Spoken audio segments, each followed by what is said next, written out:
So I think it's about time that I finally unpack my suitcase from Disney.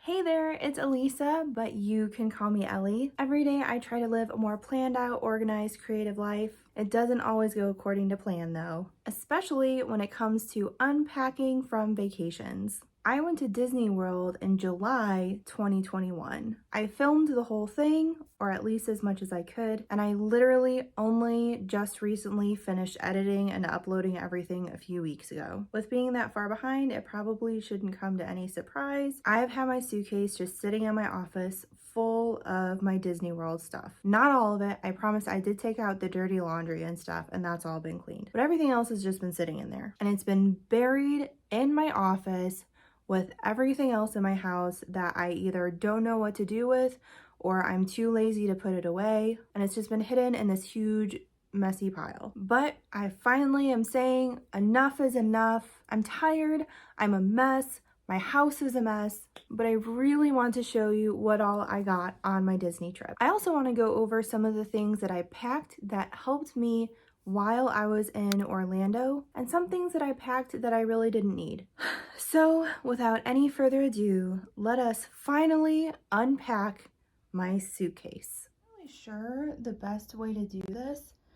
This is going to be a big explosion of stuff, but there really isn't any good place for me to unpack and show off everything except for like in my room. Maybe I'll just put my stuff on my bed. I literally haven't even taken the tags off or anything, but this was an extra large, extra heavy bag. Whoops. I also wanted to point out this cute little tag that my mom made for me on her Cricut. There is some personal information that I'm trying to cover up, but isn't that cute? It's so sparkly. Okay, I'm 100% sure that there's a better way to do this, but this is how we're gonna do it anyway. Oh my gosh. It is at this point that I'm starting to think about how dirty this probably is, and I just put it right on my bed. And the comforter I literally just pulled out of the dryer like an hour ago. Too late now. Woo! Smells like sunscreen. Yikes. Okay, this was my park bag. I'm gonna set this aside and we're gonna go through it either later in this video or I'm gonna make a separate video for just my park bag. Now keep in mind, I went to celebrate my golden birthday, which means that my age was the same as my birth date. So I turned 27 on the 27th. I was also there during the 50th anniversary celebration. Well, a few months before the celebration, but there was already a lot of celebrating happening. And by most standards, the 50th anniversary is the golden anniversary. Golden birthday, golden anniversary. I mentioned that in my Disney World trip announcement last year that I will link down in the description box below. I highly recommend you checking it out, mostly because I'm just trying to boost my views on YouTube, but still check it out. So if you remember, I did go kind of to the airport a day early and then I stayed at a hotel close to there. So that was a whole thing. But the actual day that I left for Orlando, I wore this shirt. It says, "A golden year for Disney World and me." By the way, my mom has a Cricut and that's how she made me these shirts. She and I kind of collaborated on the designs and then she just like did her magic. Magic for the most magical place on earth. Good one, Elisa. So this was the first shirt. Then I wore a dress on the first day to the parks. I think I just put that away after doing the laundry. I didn't put it back in here. That was Animal Kingdom Day. The next day was Disney Springs, also a dress that I wore, washed when I got home. Now it's back in my closet. But the next day, it was my actual birthday and I went to Magic Kingdom. So I wore this tank top. It says "Stay Golden" with a cute little pink glittery Mickey head, and it's pink because that's my favorite color. So I wore this, which my mom made, and then I also wore this with it, this super tacky gold skirt from Amazon, which actually ended up being a lot more comfortable than I was expecting. It came with suspenders, but I just cut those off. I just wanted to wear something that was like obnoxious and gold, and that's what this is. Plus this has pockets. So that was Magic Kingdom Day. If you watch the video, you'll know that it rained super hard that day. So when I got back, I did change into this, which I also wore the next day to Hollywood Studios. This, I think, took the most amount of teamwork between my mom and I'm super, super proud of how it turned out. So this says, celebrating my 27th birthday and Disney World's 50th anniversary. So celebrating birthday and anniversary, and it's 27 and 50, and it's all glittery and shimmery. Plus the lettering is in like this holographic color, which is pretty spot on for the iridescent color theme that Disney World has for their celebration. And it's also in pink, obviously. Oh, I'm in love with this shirt. I kind of don't want to wear it again and like ruin it, but I also want to wear it like every single day, even though like this t-shirt is not going to make sense on like any other day. Maybe I'll make like a small t-shirt quilt out of these and like put it on my wall or something, but then I can't wear them. I don't know. This is definitely coming out again somehow though. The next day was like a Frozen themed day. I'm obsessed with Frozen 2. I wanted to have a special Frozen 2 day. I went on the Frozen ride and I met Anna and Elsa, and I was also going to go to the sing-along, but it was like super rainy and miserable and I was just not feeling it. But I dressed super Frozen-y. So I have this shirt. It's a little bit of a different kind of shirt. The other one were just like basic like cotton t-shirts.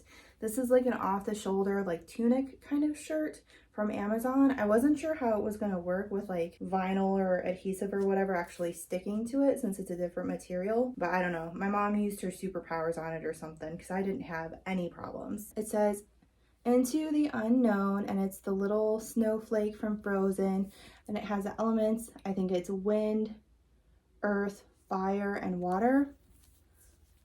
Do I have those right? I always get the elements mixed up. For the last day home, this one was kind of generic. I did design like the PNG file or whatever for this, but I think it's a pretty like standard Disney type like situation going on. You can find something that looks almost exactly like this and like a ton of like Etsy shops and souvenir shops and stuff. Not saying it's bad, I'm just saying if you really like this, you can probably find it somewhere. But because I designed it, I was able to pick like the colors and everything.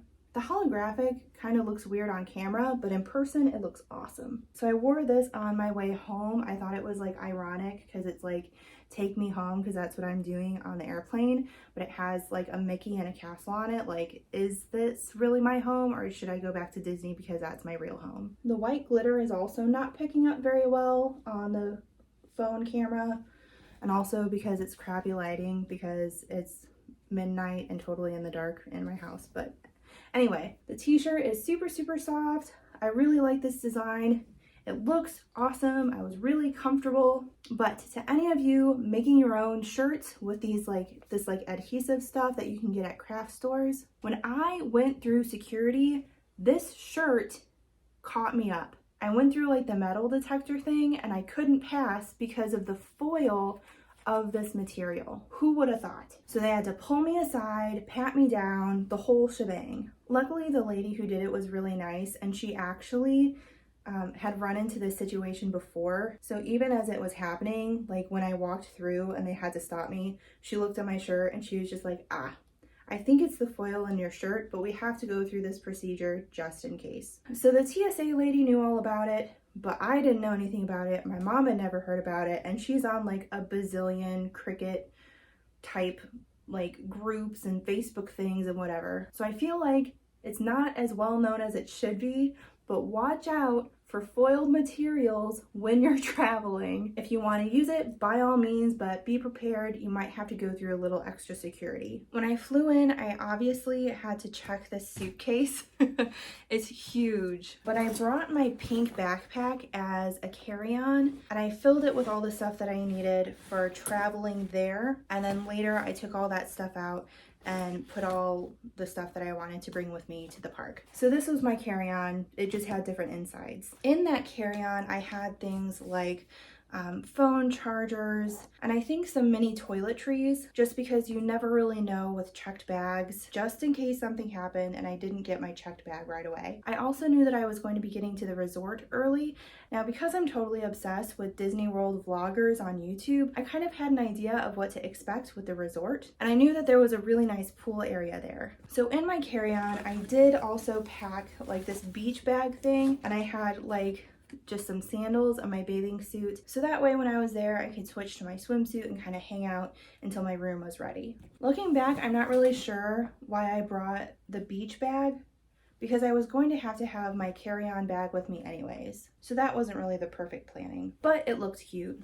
I also brought this really cute hat that I never ended up wearing. I got it at a shop called Versona a while ago. I wore it on the Disney trip before this past one, but not this one. But I still kept it on my table, and it had like a cute little like vacation vibe then in my room. Not like it didn't already. I also made sure that I had my magic band. All of the ticket stuff is on the phone now anyways, but I still go for the extra magic band. It's nice to be able to have my phone tucked away, and since I knew I was going to be using a lot of battery for filming, I was a little bit worried about running out of battery while I was in the park, and then what do? My ticket is gone. So I have the magic band, which linked my room key, my park ticket, and my debit card. So I also had this in my carry-on bag. Oh, also, when I brought my magic band, it had a cute little bow on it. I'm pretty sure I lost it on Space Mountain. It was from a little Etsy shop called Market 33, and I was so bummed because the bow was so cute, and I got all these compliments on it. So I was able to reorder the bow. So this isn't the exact bow that I had on my magic band while I was there, but when I ordered the new one, I did put it in my suitcase because I wanted to show you what the bow looked like. I also brought a couple of extra collapsible empty bags, just like a little tote and a little duffel bag. I was able to shove them into my suitcase without taking up much room, but I wanted something to help me organize while I unpacked at Disney World, and this gave me an extra large bag that was bigger than my original carry-on that I could use for extra space when I came home, which ended up being super necessary. I actually ended up putting most of my clothes in the extra duffel bag as my carry-on, and then the rest of my suitcase was just full of souvenirs and nonsense. The best stuff. Also, I tried to be super prepared as far as technology goes, and none of it ended up working. First of all, I got a waterproof phone case. I thought, there's a lot of water rides at Disney. I don't want my phone to get ruined by water. Let me get a separate phone case that's supposed to be waterproof, like you can submerge it in water. But this is huge and clunky, and I'm used to a pop socket to get a good grip on my phone, so I also ordered a new pop socket for this, which ended up not coming in on time. So I ordered one from Walmart, and they ended up being sold out and didn't tell me until that morning when I was leaving. So this was a waste. Then, because I knew I was going to be filming a lot, I brought my gimbal for my phone, which is basically like a stabilizer so it doesn't get as shaky. But I think I broke it or something because it kept glitching when I turned it on. And then because of the case that I did end up having on my phone, it didn't really fit very well anyways. I also brought an external microphone, which I think I ended up unpacking and putting in the other room. But it has like the fuzzy windbreaker thing on it, so that way when it got windy or stormy, I could still record the audio and it wouldn't be a problem. And I usually attach that to the top of the gimbal. I say that like I've used it before. I really haven't, I've just practiced with it. But because I didn't use the gimbal, then the microphone that I brought was completely useless as well. Then I brought a bunch of extra power banks, including some fuel rods, and forgot to bring them almost every day.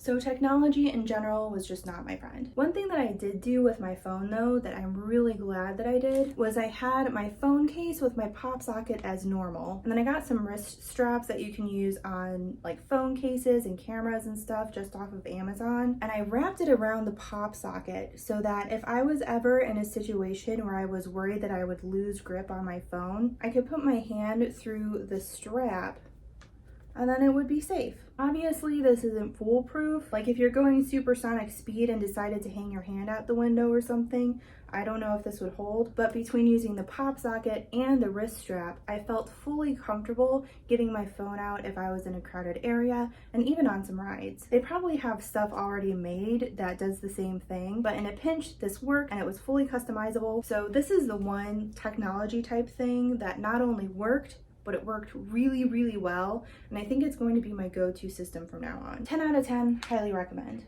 I also brought this phone stand, which was a really great idea. I asked for this for Christmas one year, specifically to bring on Disney trips.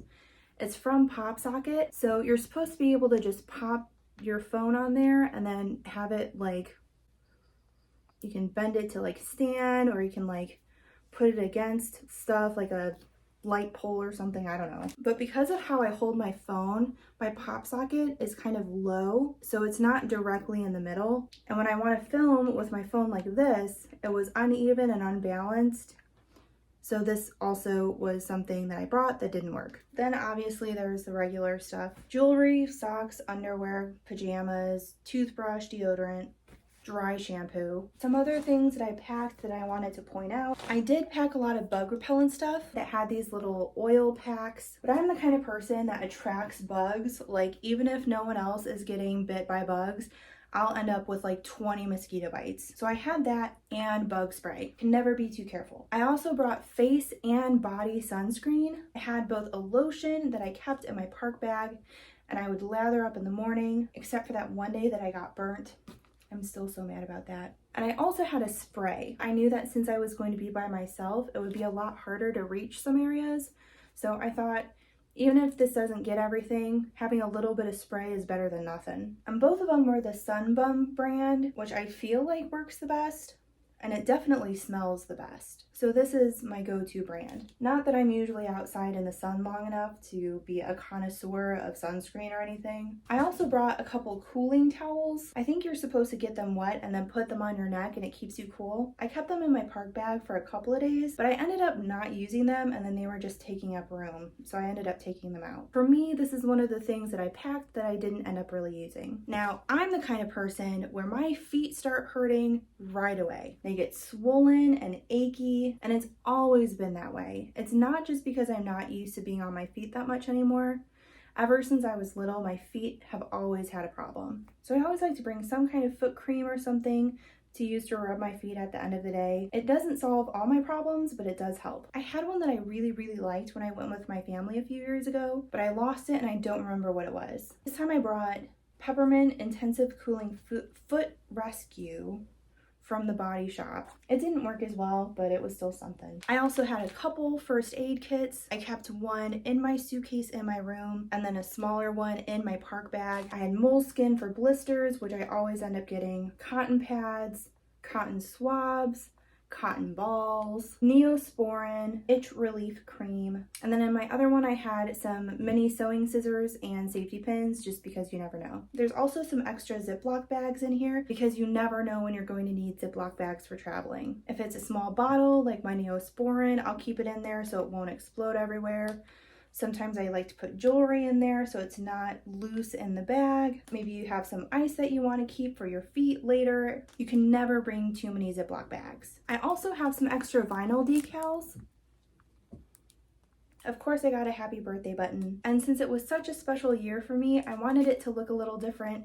So I had my mom make some gold glittery, why can't I say glittery? Gold glittery vinyl decals that I could put on the birthday button. Unfortunately, I lost the birthday button along with my magic band bow. Don't know where that went. Now all that's left is a little metal pin on the back of my bag. She gave me some extra vinyl decals, so I don't know why I didn't just pick up another button and make a new one. I'm actually really mad that I didn't do that. That makes me really sad. Maybe I'll get another birthday button next time I go and just pretend and then put these back on there so I can keep it. I brought a couple of drink cups that seemed like a cute idea at the time, but like, when was I ever going to use them? These are way too huge to bring in my park bag, and back at the resort I just used my resort cup. So that was dumb, but they're cute, right? This is one that I've had forever, and it says extract of llama on it, and it kind of looks like the little poison bottle from An Emperor's New Groove, which is one of my favorite movies. And then this other one is absolutely gorgeous. I literally bought it specifically for my Frozen day at Disney World, which was dumb because I didn't even bring it out of my suitcase. But it's not like I don't love Frozen and use cups all the time, so this should be fine. It's not like it's a waste of money or anything.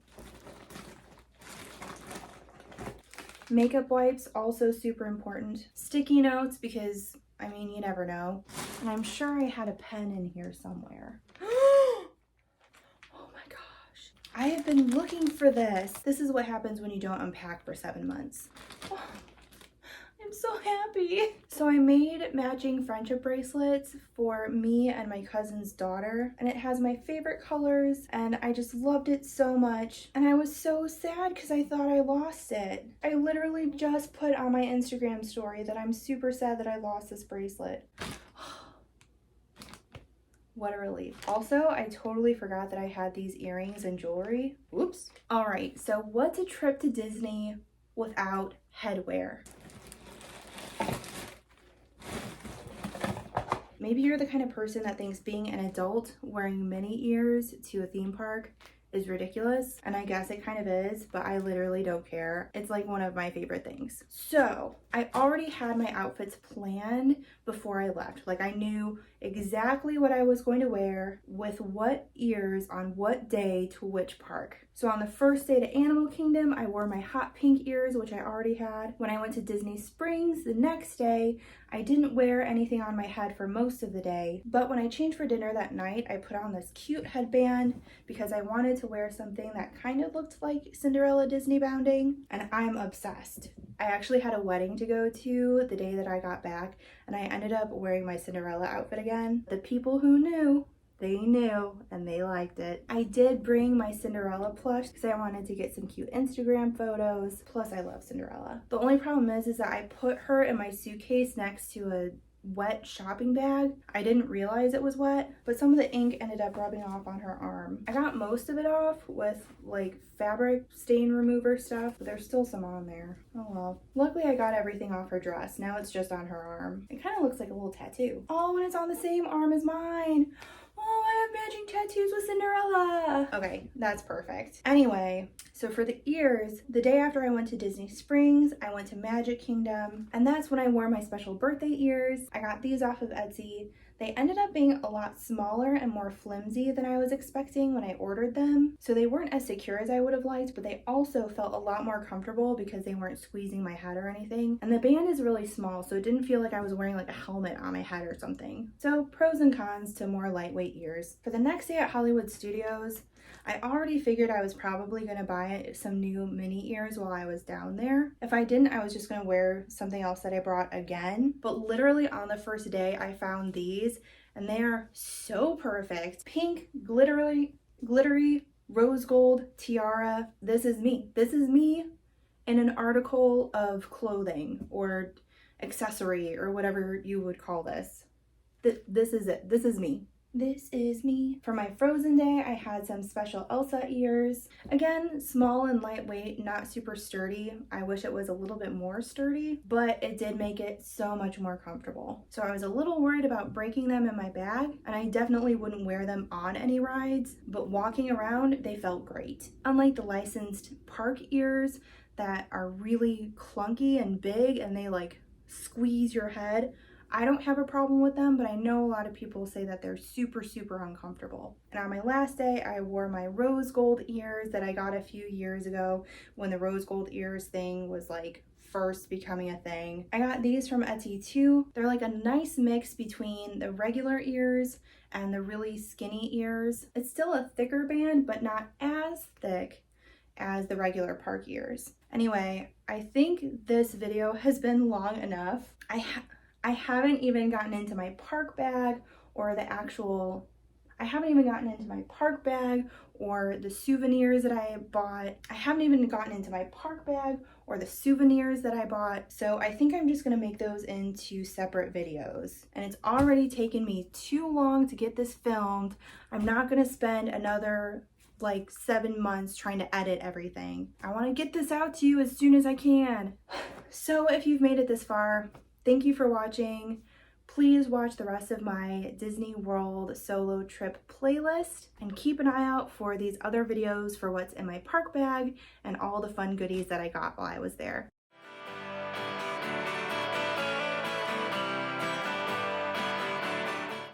Okay.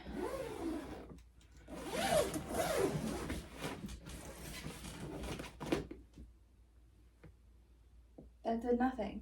What did I just unzip? That literally did nothing. Ah.